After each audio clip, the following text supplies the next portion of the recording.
देवनागरी सिरोही वैसे तो अपनी जीवंतता के लिए पहचाना जाता है, लेकिन शुक्रवार को एक बुजुर्ग को सांड उठाकर पटक देता है। बड़ा सवाल उठता है कि आप अपने रोजमर्रा के काम निपटा रहे हैं, बाजार की चहल पहल में खोए हुए हैं और अचानक इस तरह से आपकी पूरी दुनिया उलट दे। आपके कदम डगमगाएंगे, शरीर हवा में उछलेगा और फिर दर्द और लाचारी। ये एक दुर्घटना का बयान नहीं है, ये एक सोची समझी लापरवाही का नतीजा है। क्या हमारे शहर, खास करके सिरोही जिसे देवनगरी कहा जाता है, अब इतना असुरक्षित है कि हमें हर पल मौत जैसा डर सताने लगता है। 78 साल के मोहनलाल सोनी एक उदाहरण है कि एक सांड उन पे हमला करता है, वो हवा में उछल जाते हैं, उनके दोनों पैर टूट चुके हैं, दोनों घुटने कोले की हड्डियां चूर चूर हो चुकी, अब अस्पताल में हैं, लंबा वक्त उनके इलाज में लगेगा। सीसीटीवी में कैद हुई चीज़ें वीडियो में साफ हैं कि स्थानीय व्यापारियों ने ज़रूर बेकाबू सांड को भगाया और मोहनलाल सोनी को संभाला, लेकिन सवाल ये है कि नौबत आई क्यों। और ये सिर्फ मोहनलाल सोनी के साथ हुई एक दुर्घटना नहीं है, और ये व्यक्तिगत त्रासदी से कहीं ज़्यादा है। एक सिरोही शहर की गहरी, पुरानी और लगातार बढ़ती समस्या का जीता जागता उदाहरण है। आप देख सकते हैं कि किस तरह से सिरोही में लावारिस पशुओं का राज है और पशु चराने वाले, खेती करने वाले, राजनीति में आए लोग किस तरह से आजकल हाई क्लास माहौल में हैं और उन्हें परवाह नहीं है कि किस तरह से सिरोही का आम व्यक्ति इस मंजर से गुजर रहा है। तो शहर की सड़कों पर लावारिस पशुओं का राज चलता है। हर रोज लोग बेजुबानों के बीच से होकर गुजरते हैं और ये बेजुबान अक्सर उनके लिए काल जैसे नजर आते हैं। नगर परिषद के बड़े बड़े दावे हैं। शहर की हर गली, हर बाजार, यहाँ तक कि स्कूल और अस्पतालों के पास भी सांड, गायें और बछड़े खुलेआम घूमते नजर आते हैं। सुबह शाम ये पशुओं के झुंड न केवल यातायात को बाधित करते हैं, बल्कि अचानक सड़कों पर आ जाने से कई बार बड़े हादसे का कारण भी बनते हैं। राहगीरों की जान हमेशा जोखिम में रहती है। कितने ही लोग इन बेकाबू पशुओं के हमलों का शिकार हो चुके हैं, कितनी ही गाड़ियां क्षतिग्रस्त हुई, लेकिन व्यवस्था आज भी गहरी नींद में नजर आती है। और सबसे बड़ी हैरान करने वाली बात आप जानते हैं क्या है? सिरोही नगर परिषद के पास खुद की अपनी अर्बुदा गौशाला है।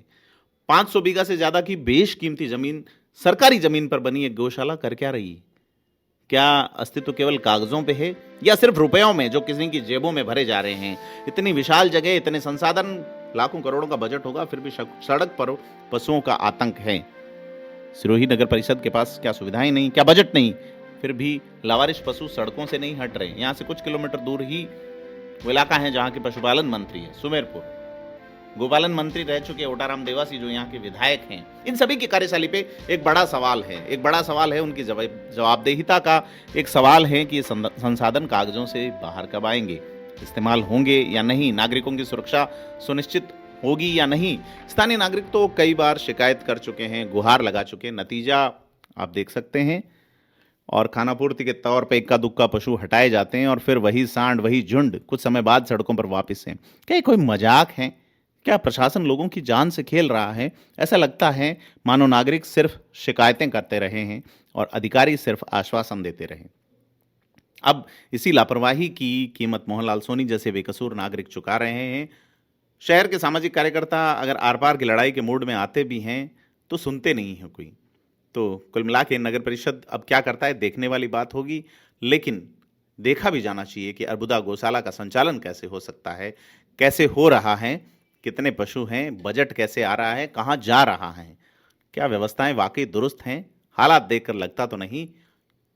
आपको क्या लगता है हमें कमेंट करके बताएं, और इन हालातों से कितना रूबरू आप रोज होते हैं। थिंक 360 को सब्सक्राइब करना ना भूलें।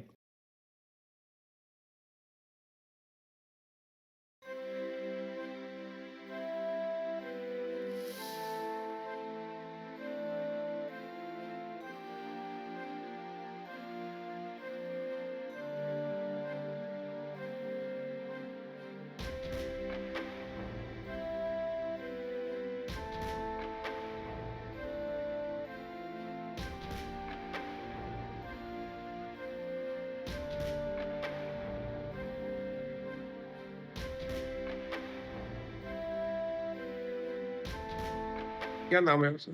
मोहन लाल सोनी। ये जा रहे बाजार में, घर से निकले थे बाल कटवाने के लिए, पीछे से गोदा आया और इनको मार दिया जोर से, और इससे दोनों पैरों में फ्रैक्चर हो गया। बहुत ज्यादा जोर से मारा। अब वो सीरोही में बहुत सारे पौधे हो गए, रोज शाम को 5 बजे बाजार के अंदर कम से कम 10-15 गाय आती है, कोई ध्यान रखने वाला नहीं है, डेयरी